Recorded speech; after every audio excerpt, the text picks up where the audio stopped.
Monsoon clouds constantly hover over the tall pine trees. They release rain, move on, only to be replaced by new ones.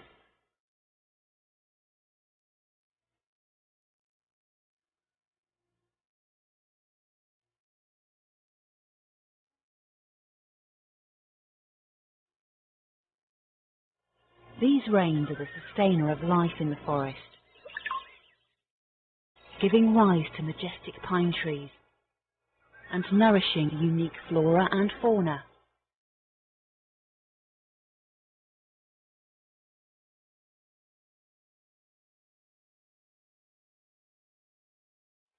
As the rainwater flows over the forest floor, it is absorbed by the earth.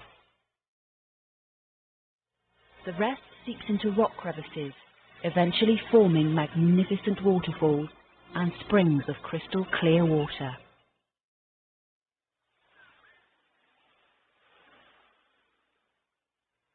The roots of these massive trees anchor into the earth and spread over the forest floor, holding the soil and rock firmly together. Without these trees that act as barriers, the mountains would crumble.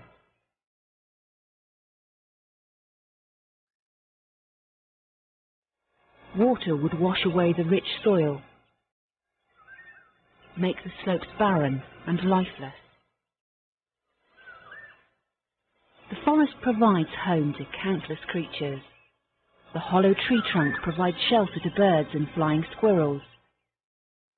The rock becomes home to the scorpion, and the dense undergrowth provides perfect refuge to rare endemic species of mammals and birds.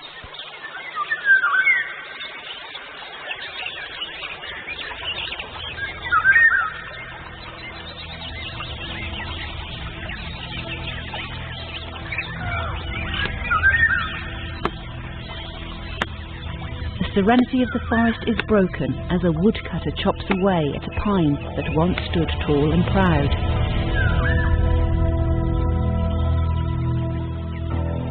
The threat from logging and deforestation constantly hovers over this forest landscape, threatening the forest and its creatures. These forests are also vital for locals who make use of the countless medical plants, vegetables and herbs that are found in the forest. The forest is a gift from Mother Nature. We should all strive to preserve this natural wonder for our future generations.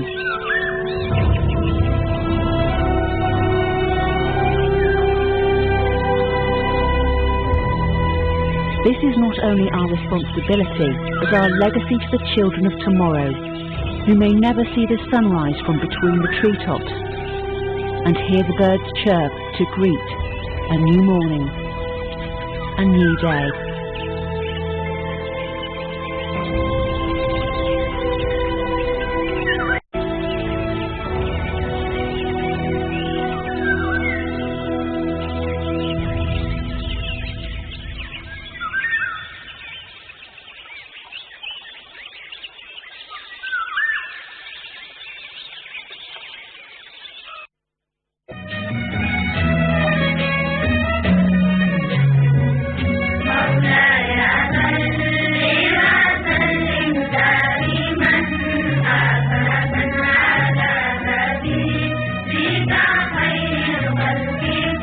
The Badshai Mosque, or the Royal Mosque in Lahore, commissioned by the 6th Mughal Emperor Aurangzeb in 1671 and completed in 1673, is the second largest mosque in Pakistan and South Asia and the 5th largest mosque in the world. Epitomizing the beauty, passion and grandeur of the Mughal era. It is Lahore's most famous landmark and a major tourist attraction. Capable of accommodating 5,000 worshippers in its main prayer hall and a further 95,000 in its courtyard, it remains the largest mosque in the world. From 1673 to 1986, a period of 313 years. when overtaken in size by the completion of the Faisal Mosque in Islamabad. Today, it remains the second largest mosque in Pakistan and South Asia and the fifth largest mosque in the world after Masjid al-Haram, Grand Mosque of Mecca, and Al-Masjid al-Nabawi, Prophet's Mosque in Medina. The Hassan II Mosque in Casablanca and the Faisal Mosque in Islamabad. To appreciate its large size, the four minarets of the Badshai Mosque are 13.9 feet, 4.2 meters taller than those of the Taj Mahal, and the main platform of the Taj Mahal can fit inside the 278,784 square feet courtyard of the Badshai Mosque, which is the largest mosque courtyard in the world. Architectural wonders of Pakistan.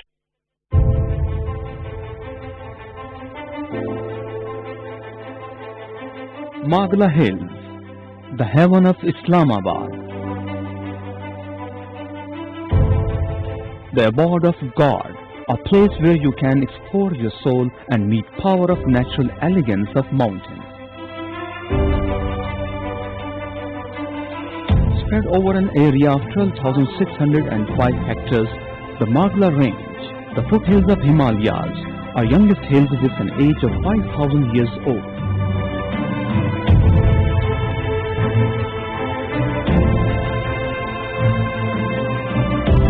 Magla Hills are home to around 600 plant species, 250 bird varieties, 38 mammals, and 13 species of reptiles.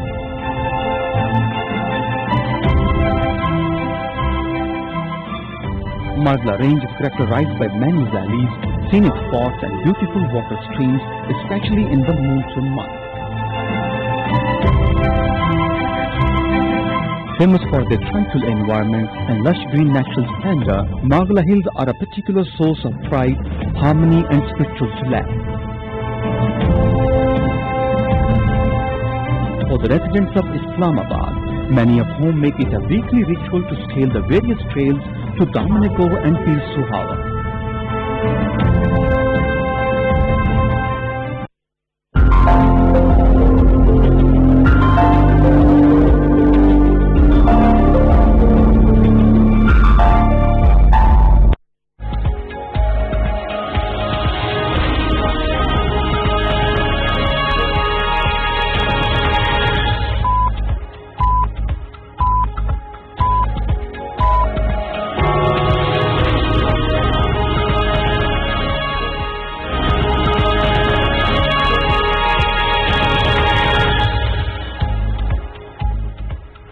Hello and a very warm welcome to PTV World News. I'm Waleed bin Shahid with the top stories of the hour.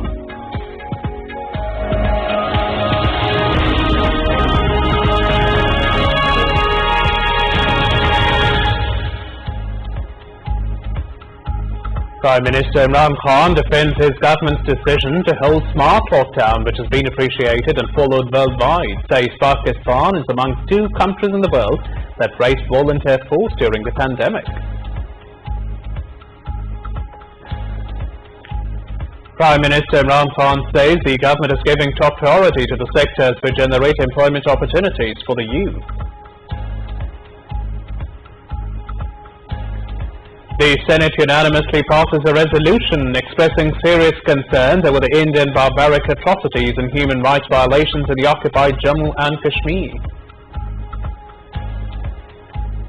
Pakistan Army troops have shot down an Indian spying quadcopter in the Khanjar sector along the line of control.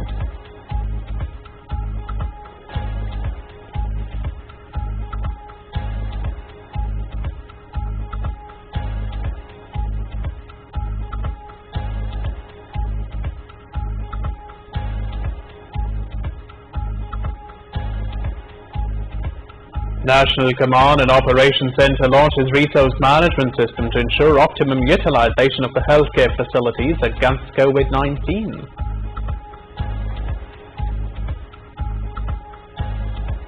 Seven children have unfortunately drowned in River Indus while swimming near Thatta.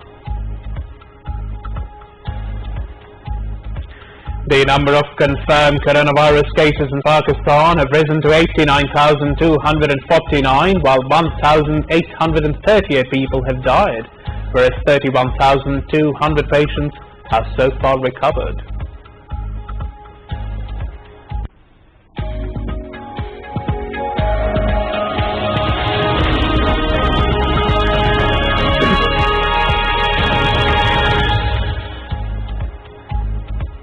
That is all we have from the newsroom for the moment. For more details and live streaming, log on to our website worldofptv.com.pk. You can subscribe to our Facebook page with the name of PTV World and do follow us on Twitter at World PTV. Take care and stay safe.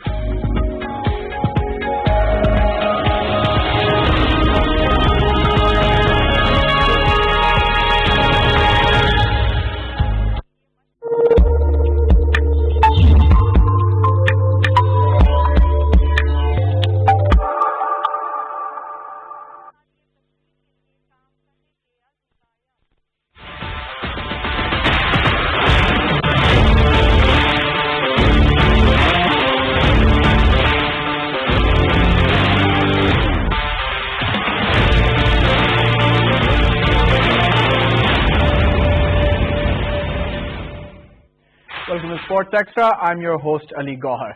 Tonight we'll be speaking to a wonderfully talented all-rounder who represented Pakistan in some crucial matches and played lots and lots of county cricket. He was the king of county cricket at one point, one of the most sought-after all-rounders. We have with us tonight Mr. Yasir Arafat. Yasir Arafat, assalamu alaikum. Right, Yasir Arafat will be speaking in detail about your career and what you managed to achieve for Pakistan and in domestic cricket. But before we do that in detail, our PTV World production team has prepared a special package on Yasir Arafat. Let's listen in. Yasir Arafat is a former Pakistani Test cricketer. When it comes to his international career, having previously represented his country at under 15 level, he made his ODI debut for Pakistan in 2000 when he was 17 years old against Sri Lanka in Karachi and took his first wicket in this match. He played just one more match the following year before being dropped. He was given a second chance at international cricket in the last ODI against England in December 2005 and was retained for the series against India in February 2006 but was left out of the ODI squad for the subsequent tour in England. His next chance at international cricket came up in the 2006 ICC Champions Trophy when he was one of the players called up to the Pakistan squad for the Champions Trophy. In March 2007, he was called up for Pakistan squad for the 2007 Cricket World Cup. On 8 December 2007, Arafat made his Test match debut for Pakistan against India in Bangalore in the third and final test of the series. He displayed his all-round abilities by taking 7 wickets in the match, including a 5-wicket haul and scoring 44 in the first innings. Talking about Yasir's domestic career, in English domestic cricket, he was signed as an overseas player for Sussex for the 2006 season to line up alongside fellow countrymen Mushtaq Ahmed and Rana Naveed and helped the team to win the double of the county championship and the CNG trophy. He was signed up to play for Kent in the 2007 season. In 2004, Arafat performed the extremely rare feat of taking 5 wickets in 6 balls for Rawalpindi against the national champions Faisalabad in the Quaid-e-Azam Trophy. This had only been achieved 3 times previously in the entire history of first-class cricket. Arafat was signed to play in Big Bash League franchise Perth Scorchers in December 2013. A wonderful career. Yasir Arafat, you made your debut way back, almost 20 years ago in the year 2000 as an all-rounder against Sri Lanka. But it must have been a very difficult time to be an all-rounder for Pakistan because we had Abdul Razak, who was well established at that point. Azhar Mahmood was there as well. Then of course Shahid Afridi, Shoaib Malik. So it wasn't easy for you at all, which is why I guess you were in and out of the team a lot. And of course some selection issues, that's always there in Pakistan cricket. So it must have been very frustrating for you, but at the same time, Yasir Arafat, you made the best out of it by becoming an excellent county cricketer. Yeah, thank you very much for the excellent introduction, because few of the things you showed here, which I even can't forget. And then, yeah, you're talking about my career. It's been quite long, 20 years of first class cricket I played. Like, when I was 17 years old, I made my first class debut in 1997, 98. Before that, I started club cricket very young. I played under 15 World Cup. That was in England, and we played the finals at Lords against India. So from there, my career started, and then as you mentioned in my intro, that I made my international debut against Sri Lanka in 2000 when I was merely a 18 years old kid. And I was lucky enough to make my debut when I was that young. But yes, you're right. You rightly said that there was so much competition back at that time in the early 2000 when I started my cricket, because there were so many good cricketers in Pakistan team, especially the all-rounders were exceptional, like the likes of Azhar Mahmood, Abdul Razak, Shoaib Malik, and Shahid Afridi. And then it's kind of difficult for me to get into the side. But at the same time, I try to manage, perform well in the domestic cricket, and I try to do well, and then and also playing abroad, like as you mentioned, playing county cricket like for almost 12 to 13 years. How did you keep yourself motivated? Because as I said before, the competition at that time in Pakistan was fierce, and there's also selection issues. There's likes and dislikes. Lots of players have had to deal with that. So I'm just curious how you managed to keep yourself going, because a lot of cricketers would be demotivated. Yeah, you rightly said, because if you perform well in domestic cricket, and then even then you don't get a chance. Even though when you get a chance, the amount of games I got, like the chances I get from when I was playing for Pakistan was is like nothing, because I played my first game in 2000, and that is it. I got drops immediately from the team. The next day, the team was flown to Lahore, and I was sent back to Rawalpindi, where I'm from. And and then again the next season, I did so well in domestic cricket. I got called up again for Pakistan team to Sharjah, and I played a game there again against Sri Lanka.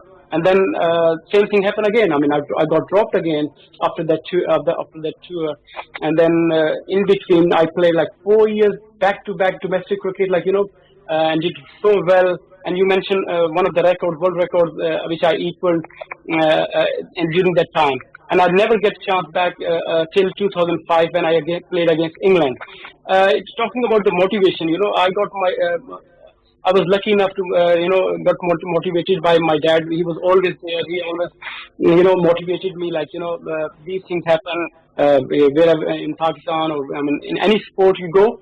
But you got to, what you can do is you can keep working hard, keep performing well. Whenever you get your chance, you try to do your best. Yeah, I still remember when I was growing up, when you were first selected for Pakistan. When you think of the name Yasir Arafat, the first thing that comes to your mind is a Palestinian leader, not a cricketer. But then here you are, not a very tall guy, but you got the ball through at some pretty good pace. But I think again, there was an issue with Pakistan cricket, and I guess we still have it now, but not as much. If you weren't hitting 90 miles per hour regularly, you weren't taken that seriously. It was only, I think, much later when T20 cricket came into being during the 2007 World Cup. You were selected for that as well because you were a good T20 cricketer. That's why you were called upon in the 2007 World Cup, I think as well the 2014 World Cup. But back then, when you just started and you were making a name for yourself, I think that was one of the reasons why you were overlooked a lot, because selectors felt like, look, if you're not bowling at 90 plus, then you can't play regularly for Pakistan. Do you think, would you agree with that? I think that was not the reason actually, because if they want someone not to play, they make excuses and comes out with different theories, right? First when I was performing well in domestic cricket, they were saying like Yasir can't bowl with the new ball. Although I was I was a youngster in the side, and there was good bowlers in our team in Rawalpindi at that time, or even when I was playing for KRL, they were good bowlers. So I always get chance to bowl with the old one, right? So they were, I mean, always not accusing, but they were making an issue like, you know, we always ball with the, because that's how I learned my reverse swing. You know, I was famous bowling reverse swing when I was playing, and then obviously you mentioned about the 90 miles an hour. I mean, they never take me as a fast bowler. They always say that I'm a medium military pace bowler. And the good thing about my, you know, my career was I tend to, you know, bat at low down the order, and I did so well. I make like 5 first class hundreds as well, 2 in the county cricket. So I mean, they always come up with a different excuses because they don't want me to play. I don't know whether the reason was I was not in the good books of the selectors or the PCB, or I don't know. I'm not. Never get a proper answer of my, you know, rejection in the team. But as I said, I think you made the best out of your situation by becoming a fantastic county cricketer. There was a point where you were, I think, one of the most sought after all-rounders. You played for a number of counties and you became a better cricketer after that. We saw you playing for Pakistan. I think it was the 2014 T20 World Cup. I remember you played a game against South Africa as well. And you were talking about your Yorkers. You also had a mean slower delivery, a very, very good slower ball, which was why you were a very good T20 cricketer. But we'll talk about your stint in England and compare English county cricket to Pakistani domestic cricket. But I want to ask some fan questions. You know, something for die-hard cricket fans. The 2007 World Cup, I remember it like it was yesterday. A lot of Pakistani fans want to forget it. You see, we talk about Misbah-ul Haq's innings and then playing that shot, that shot of Joginder Sharma, that scoop, which, you know, breaks our heart. We remember Umar Gul bowling those thunderbolts, getting rid of MS Dhoni. But what I still remember when I was watching the game, you made, I think, what was it, 14 or 15 runs, you hit a couple of boundaries, and that was the point I was thinking, wow, Pakistan is still in this game. That was just before Misbah got after Harbhajan. So can you tell us a little bit about that match and the role that you played? I mean, that was a first ever T20 World Cup, and we were like, you know, very young side. Shoaib Malik was the captain, and there were so many young, like Muhammad Asif and Umar Gul. They were like exceptionally well, and then, you know, the likes of Shoaib Malik, Yunus Khan, Misbah-ul Haq in the batting department, Muhammad Hafiz, Kamran Akmal in the keeping department. So we had a very good young side, and then we did very well throughout the tournament. Apart from I think the game we lost to India again. I mean, in the pool games. That was ball out. Even we tied the game and then we lost in the ball out. That was I mean, the first time in the history of cricket like that happened, and never happened that again. So yeah, final was a good game for us, especially against India, playing in India in a World Cup competition. Never that happened. So I mean, everybody was pumped up, and we were down and out because, you know, we were almost losing that game. And then I got a chance to. The Misbah was batting on the other side, and I came in, and I think, as you mentioned, I scored 14, 15 runs at that time, and at that crucial time. And then Sohail Tanveer came, and then he hit 2 sixes, you know, of 1 over. If I remember that, of Shrishant's bowling, and that brought us back into the game. And then Asif came, and then Asif and Misbah. Again, we were sure that if Misbah stays till the end, we could have won that game, but. I think the trophy was not in our favor at that time, and we lost in the end. I mean, Pakistan had some formidable T20 teams. You took some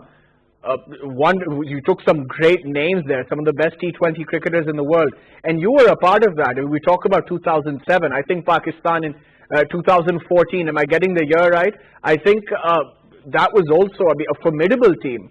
When you look at the bowling attack, there was Saeed Ajmal, Omar Gul, Raza Hassan was new onto the scene, and he was brilliant in that World Cup. Was Raza Hassan, Mohammad Hafiz. Sorry? Sohail Tanveer and Mohammad Sami was there as well in 2012. Yeah, Sohail Tanveer was there. I think Sami was there. In the game against South Africa, I don't think he played. You played. It was the game when Omar Gul, Gul won for us with the bat. वो बाद में आया, उन्होंने 2-3 छक्के मारे, and we won that match. Yes. But yeah, see, that team, you were still in 2014, you were still considered a top cricketer. So, I mean, you have to be very proud of that, the fact that you played with these guys and played a significant role. Pakistan have produced some tremendous white ball cricketers, especially in the shortest format. Yes, I think that was 2012 World Cup. That was in Sri Lanka, and we lost in the 2012, semi-final yes. against Sri Lanka. Yes, and yes, talking about that World Cup, I was ignored. Like I was not part of the for the team for the last like probably 2 years, and all of a sudden Muhammad Hafiz got picked as a captain of the team, and he was. I mean, I played a lot of cricket with him, and he, and performed well in front of him, and he knows. About my expertise and specialty, how good I am. Playing in Pakistan and as well as in county cricket. So he asked me to, he picked me for that tour. And before that World Cup, we had a few games. One in Sri Lanka, where like 2 T20 games, and where I got like 3 wickets in a game, and then didn't play the second one. And then we had a 2 or 3 match series in Dubai against Australia, and where there I played one game as well, and I got Shane Watson out and. The left-hander opening batsman, David Warner, right? You were a brilliant fielder as well. I just wonder, you were a brilliant fielder. You fielded brilliantly in one of the games against Australia. I think in deep mid-wicket, you were amazing. I still remember that. Yeah, that ball was like a fine leg, third man. Matthew Wade was playing, and then, they were like about winning the game, and I was just came in replacement of Saeed Ajmal. I think Saeed Ajmal got injured, and then they sent me in as a 12th man. So I think threw the ball right from the boundary and straight into the stumps, and then Matthew Wade got out, and then we took 2 wickets, and then the match got tied, and we won that game again in the super over where Abdul Razak and Umar Akmal did really well, and we chased, I think, I don't know, defended or chased like 16 or 17 in that over. So yeah, I mean, I did well, and then we went into the World Cup, 2012 World Cup. I did all right. I played like 4 games. Out of 4 games, I played in 2 games. I bowled 1 over. Against India, I bowled 1 over, and then against New Zealand, I think I bowled 1 over. Right? I bowled 4 overs against Bangladesh. I took 3 wickets in that game, and then against South Africa, as you mentioned about that game, I got Dumini out on my slow ball, and then I got Hashim Amla got out on slow ball, and then I got JP Dumini caught behind. So I mean, I took like 5 wickets in that tournament in 7 overs. I was the second highest wicket taker in that tournament after Saeed Ajmal. Saeed Ajmal got 7 wickets. I got like 5 wickets in the tournament, and the only player dropped from that team was me actually. So I mean, that's how my international career ended. Well, you know what, you're mentioning the slower delivery. That was a very slow wicket, that game against South Africa. I remember. That's why Mohammad Hafiz was the captain then, if I'm not wrong. Was Hafiz the captain? Yes. Yeah, he was attacking with the spinners. But I mentioned, again, we're talking about your bowling variations and your fielding. You mentioned that game against Australia, which I believe really won the match for Pakistan. That's when it hit me that watching you, across the outfield on the boundary, how quick you were, how sharp you were. And a lot of that, and please correct me if I'm wrong, comes from you playing abroad, playing county cricket. And let's not forget, you also played the Big Bash for Perth, I think it was, Perth Scorchers.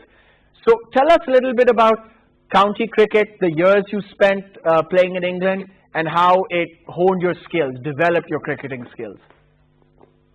I mean, this is the second phase of my, professional career.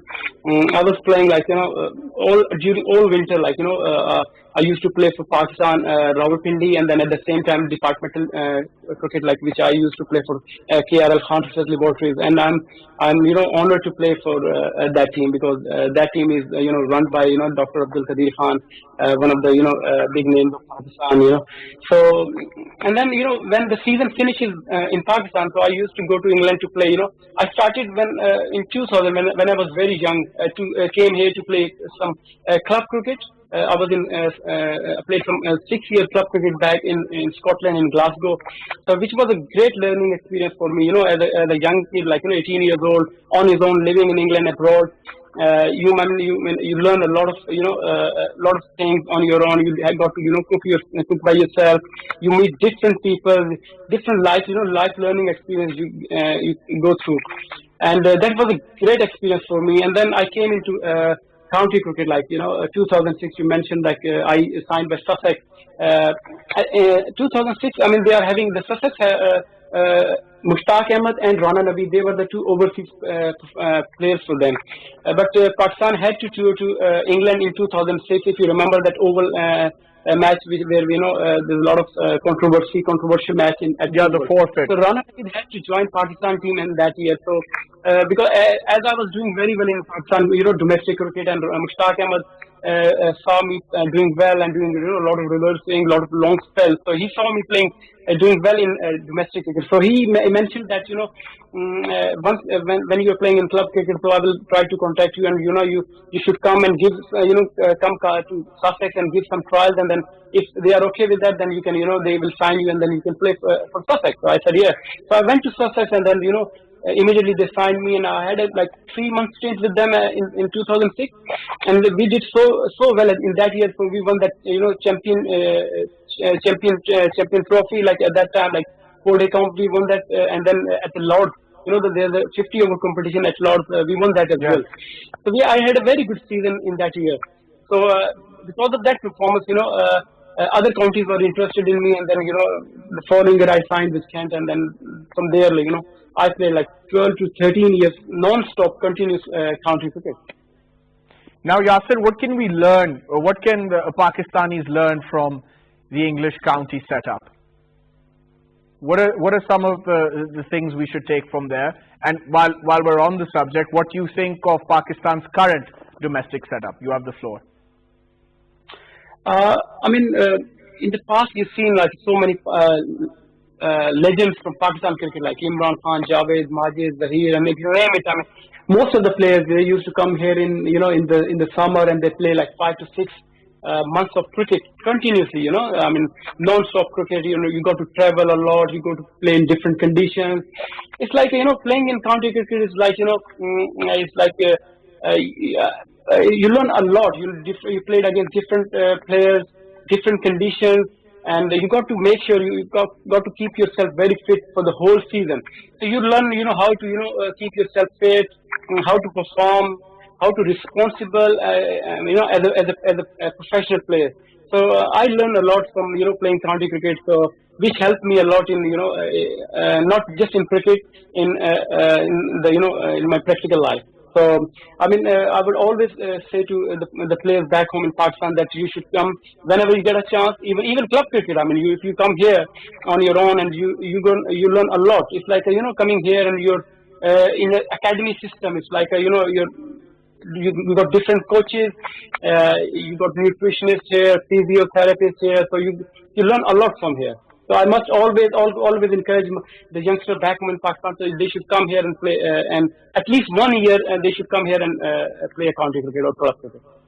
No, I think before this, you hit the nail on the head, saying that you not only developed your cricketing skills, but you learned a lot about life. You were on your own. It was sink or swim. You learned how to cook. You made your own bed, I guess. Your English probably improved greatly. You made new friends. And I think that also helps you in your career. Wasim Akram said the same thing, that when he joined Lancashire, he couldn't speak a word of English. But Lancashire looked after him. They really they took care of him. And he learned a lot about life, a lot about himself. He learned how to do things that he didn't know how to do. And that's why he became the cricketer that he was and the man that he is. Yeah, that's the thing. Like the recent. In the past, if you name them like Imran or Wasim Akram, Wakar, why they played a longer. Their career is so long because they by playing county cricket they learn how to survive in international cricket and how they keep themselves fit. So you got to learn. You learn a lot from playing in county cricket. You're right. Right, so tell us, when you played Pakistani domestic cricket, tell us the good things and the bad things. What's good about Pakistan's domestic cricket, domestic setup, and what can we do to improve? Domestic cricket has always been a issue in Pakistan cricket. Like they always complain, the players or the management. They always complain about condition of the pitch, the condition of the standard of the balls, the sightseeing, the hoteling, and the traveling, and everything. They always, I mean, they always have issues with domestic cricket. And I would say that this season it's like a nail in the coffin. Like the last nail in the coffin is like they shut the departmental cricket, which is I think the bad decision the Pakistan cricket made recently. I mean, most of the cricketers come from they come from departmental cricket. I played like 15 years for KRL, and then they look after you very well. They give you so many facilities, the only thing they can do better is like if you are comparing Pakistan domestic cricket, you want to do to change the Pakistan cricket similar to Australia. I mean, Australia, you can't compare Australian domestic structure to Pakistan cricket because the population is totally different in Australia to Pakistan, and then if you reduce the domestic cricket into 16, what about the other players? Where they going to play? Because they were saying that there will be a club cricket, there will be a city cricket, there will be a district cricket. So there was no cricket last year. Like the season went. There was no cricket apart from the 16. Those who played the first class cricket. That's it.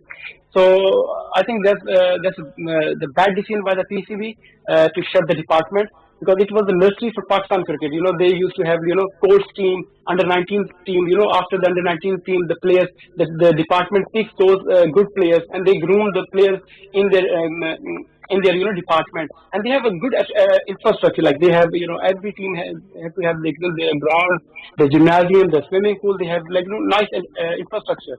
So by shutting the department down, I think is the biggest mistake done by the PCB. No, I'm glad you got your point across. You're not the only one who feels that way, but the other side have some very sound arguments as well as to why departments have been shed.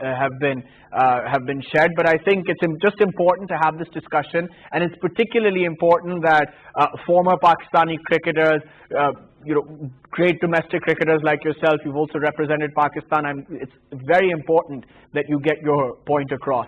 Now, Yasser Arafat, onto something a little bit lighter. Growing up, who were your favorite cricketers? Who inspired you? When I start watching cricket, because my dad was a club cricketer, he was passionate about cricket, and when I was growing up, my dad was watching matches on the TVs, and then at that time, Pakistan won the World Cup '92, and when I was very young, Imran Khan was the inspiration. He was the inspiration for so many young kids in Pakistan, and he was my inspiration as a cricketer because he was an all-rounder and good captain. And then later on, when I started my cricket, club cricket and then professional cricket, so I used to follow and try to copy Wakadinus. His action, his bowling run-up. So that's why most of the other players, my fellow cricketers, they always told me that your action is quite similar to Bakadinus, because he had a very rhythmical run-up, and then his follow-through and the way he approaches the stumps. I always admire him.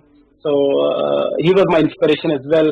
And if you in a batting, if you say like Inzamam is another inspiration to me, because he was one of the best cricketer Pakistan had, and these were my inspiration when I was growing up. Right, Yasser Arafat, we'll continue talking about this. This is lots of fun, but I understand our PTV World production team, Yasser Arafat and I were talking about Pakistan's domestic structure just a few minutes ago. They prepared a package on Pakistan's domestic structure from 1954 till today. Let's listen in. The history of cricket in Pakistan predates the creation of country in 1947. As cricket being the most popular sport in the country, the locals have been striving to watch matches. Almost all cities and villages in Pakistan have their own cricket teams and unofficial tournaments. Pakistani children start playing cricket at a young age. The game is the most popular form of sports in the country. If we talk about the structure of domestic cricket, so there is a huge difference now. In the trophy of domestic cricket was introduced in 1953-54 season 5 regional and 2 departmental teams competed in the first competition.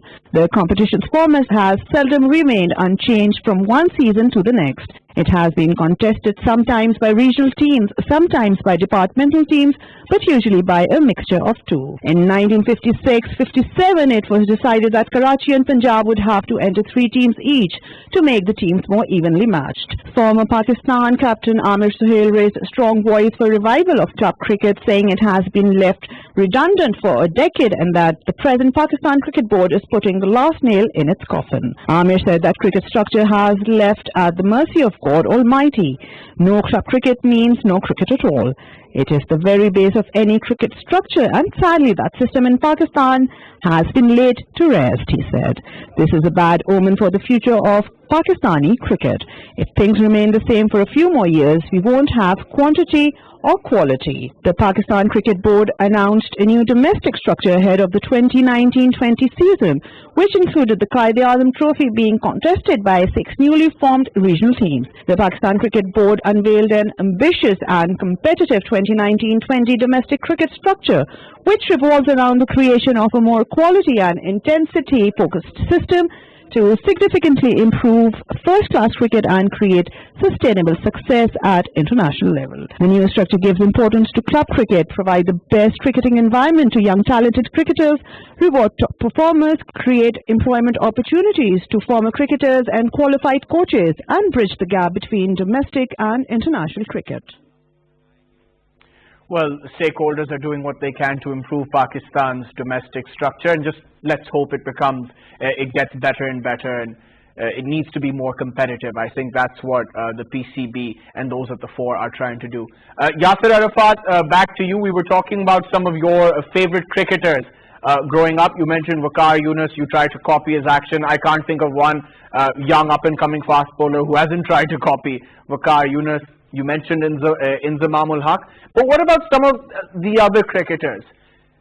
Cricketers that didn't, I mean, who played for Pakistan, but couldn't quite get to the very top, who didn't do justice to their potential, or they were ignored consistently by selectors. I'm thinking of guys like Kabir Khan, who I'm sure you may have seen at the very beginning of your career, or maybe you were too young then.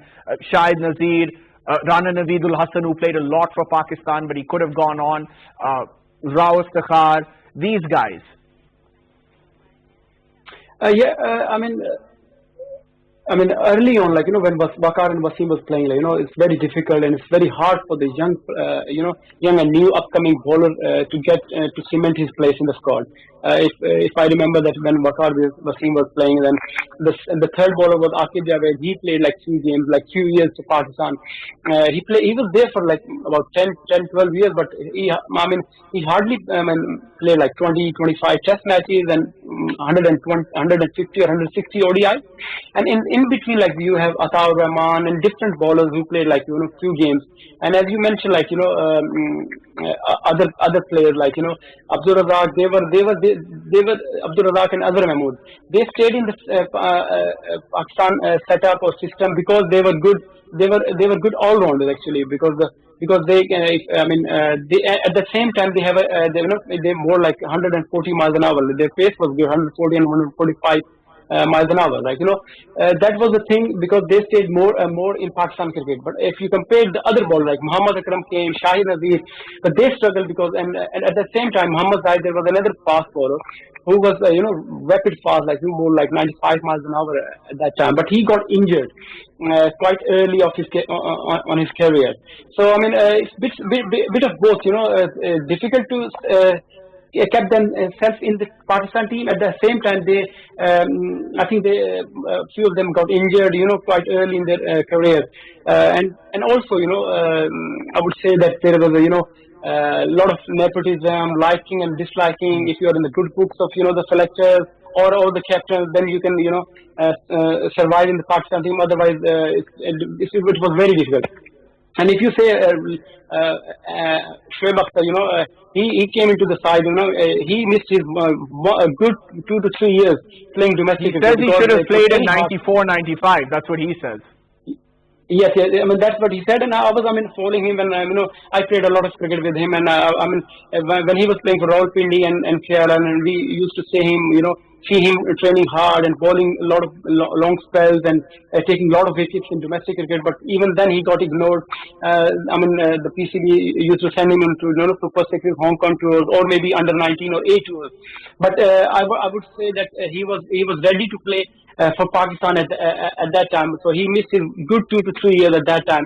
So these things, happen in Pakistan cricket. So yeah, you got to live with it. I'm sure you faced Shoaib in the nets. We all know he was the fastest bowler. He was one of the fastest in the world. You tell us, how quick was he? And I'm sure he tried to prove himself in the nets as well. Luckily, I hardly faced Shoaib in the net. But I still remember once. He came to the to the training session, and I was batting, and he just he was not in a mood of bowling, and he just came with his with the trainers, not even the spikes. He just took like 3 yards, and he ball Yorker onto my toe, and I still remember that ball, and he hit right on my toe, and that's the only incident. I faced him in the net. So I was lucky enough to play along with him instead of facing him in the matches. You faced some quality international bowlers as well when you played for Pakistan and in county cricket. Some of the names that stick out in your mind: fast bowlers and spinners, the best that you faced, that you had trouble with. In county cricket, I played almost all the counties in here. Especially, I would mention Steve Harmison's name here, because he was quite tall and a tall guy who gets extra balls on the pitch. Yeah. So he gets extra balls from the pitch because of his height and his action. He was very quick. At the same time, he gets a lot of bounce from the pitch, and even international cricket, from Pakistan players or the other players, they always face difficulties facing him. So I must say that he was one of the difficult bowlers to face. And there's another guy from Australia, if you remember, Jason Gillespie. He was again a high arm action, tall guy who gets extra bounce as well. So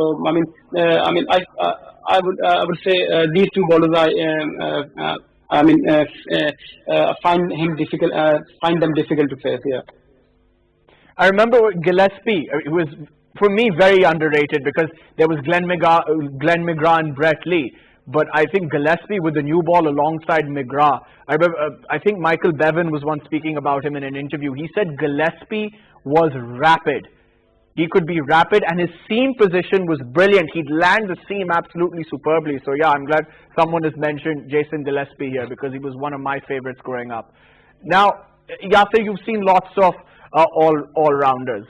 Abdul Razak and Azhar Mahmood, yes, they were in your way a bit, but I'm sure you admired them greatly. And when you talk about international all-rounders, Andrew Flintoff, I think you got the better of him in one game. You may have bowled him out. Amazing. We all remember him, 2005 Ashes. Ben Stokes, another wonderful all-rounder. From the years that you've played as an active player, who's been the best all-rounder or your favorite all-rounder? We should bring Dwayne Bravo and others in this as well, but those are the four that are just coming to mind. There were other all-rounders in other countries, other teams, Lance Kluser was one of the excellent all-rounder. Everybody knows how good he was with the bat and with the ball. He bowls 90 miles an hour. At the same time, he can win the game for you, especially in the 1990 World Cup. If you remember the innings he played in that World Cup, take that inning out, the run out from his from his career. Otherwise, he was exceptional all-rounder. Then in India, you see Irfan Pathan. In Australia, Ian Harvey was an excellent all-rounder. But above all, I think I must say that Pakistan team was lucky enough to have Abdul Razak, the likes of Abdul Razak and Azhar Mahmood. They did exceptionally well for Pakistan cricket over the years, and then they won a lot of games for Pakistan, both with the ball and the bat. And later, if I would mention Rana Naveed's name here as well, because he was a guy, I mean, who did so well in domestic cricket. He got his chance, very late for Pakistan, but even then, he like 5 to 6 years, he did very well for Pakistan cricket, win the game for Pakistan, and he did so well in county cricket. I mean, if you when you talk to other counties or different players here, they always play Pakistani professionals playing here and did well for the team. Rana was one of them, even like Azhar Mahmood and Abdul Razak and other players like Mushtaq Ahmad, and they did like so well in county cricket and raised the flag of Pakistan in England here.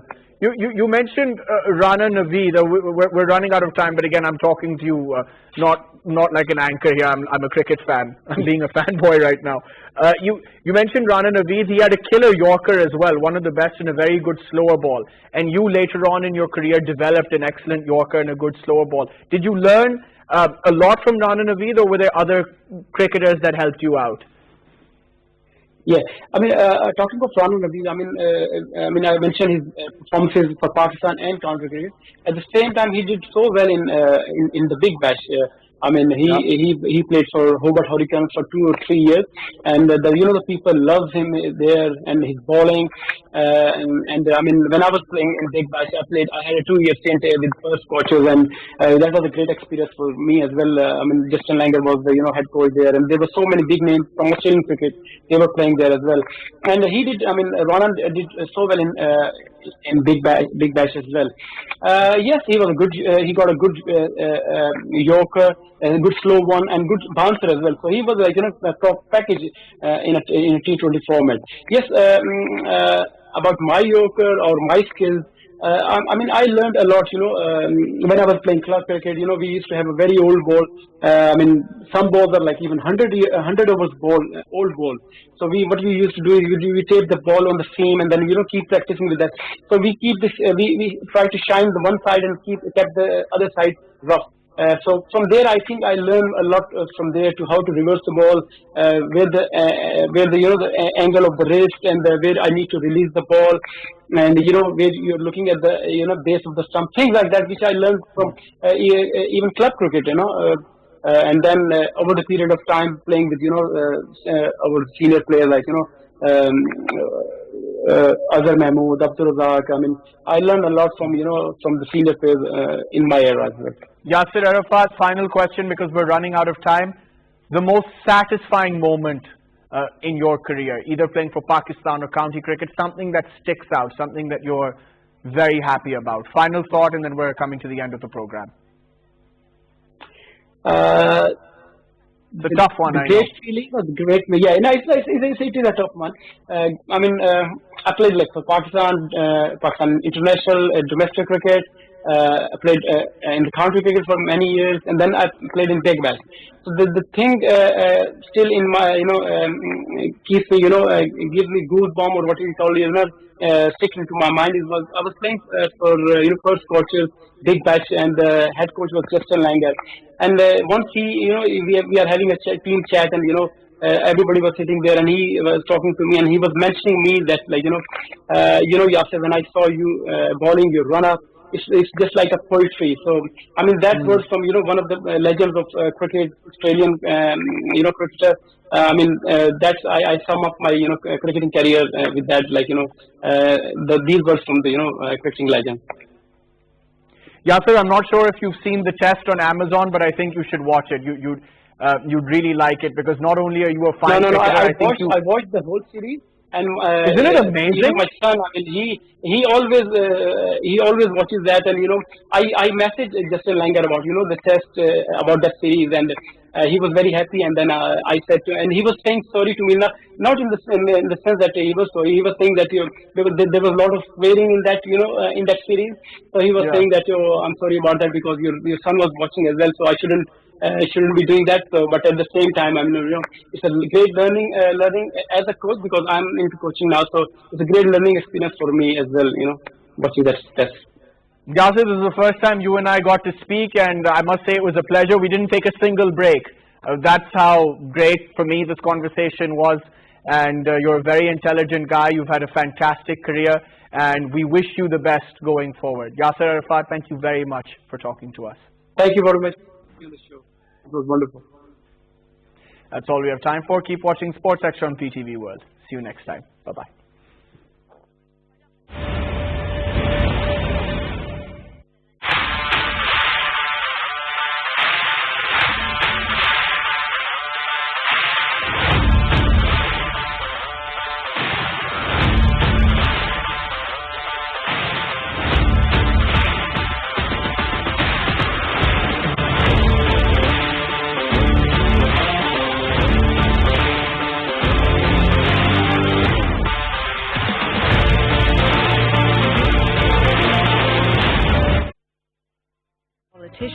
And business activity. It stretches out around the foothills of the Margalas. To many, Islamabad is just that, lush green views in a modern, urbanized capital that houses politicians, diplomats and the Pakistani elite.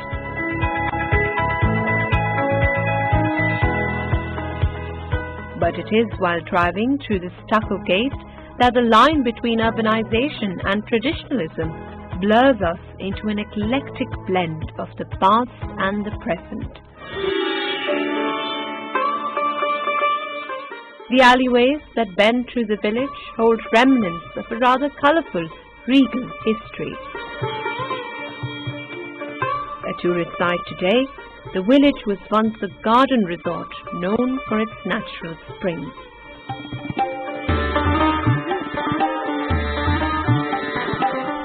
The historical significance of the city of Islamabad is unknown to many, and for this reason, the Capital Development Authority preserved Saidpur, a Mughal-era village located within the capital city.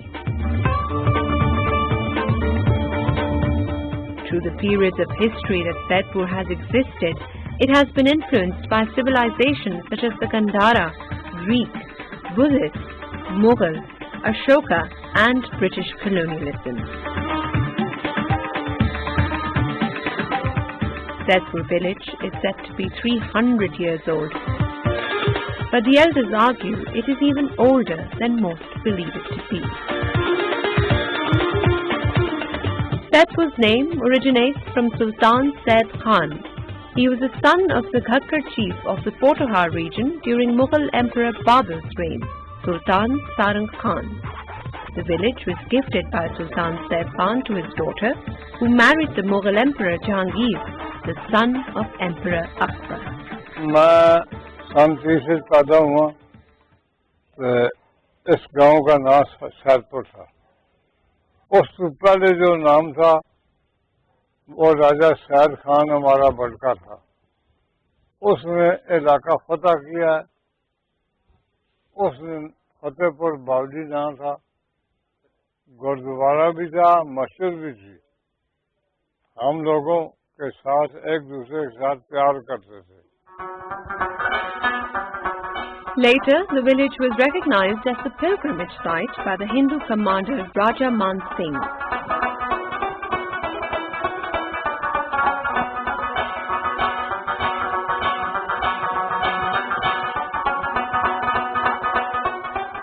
In 2006, the CDA began remodeling project of the Saidpur village. The French government provided technical assistance in the remodeling procedure. The purpose of the preservation project was to give visitors a taste of the multicultural, multifaceted heritage of Pakistan. The initial cost of this cultural project at the time was estimated at 400 million rupees. French ambassador Régis de Bellonnet was very supportive of this initiative and invited French architect Max Bois-Robert. Bois-Robert gave his expertise to develop remodeling methods that would not only give the necessary modern upgrades, but also preserve the natural impact of the village. Extensive preservation work was done to restore historical sites such as the Hindu Mandir and Sikh Gurdwara. Mud houses were given an uplift to improve aesthetics. Workers toiled to conserve the traditional atmosphere by restoring stone walls and adding haystacks and horse-drawn carts. Today, Saidpur preserves the historical face of the Pothohar region. Boasting old rural roots with a modern edge, Saidpur is a manifestation of the transition Pakistan is making in developing both economically and socially. Saidpur historically was a village settled by craftspeople. Today, the present generations have continued the legacy of their forefathers and kept their art alive in the form of handiwork.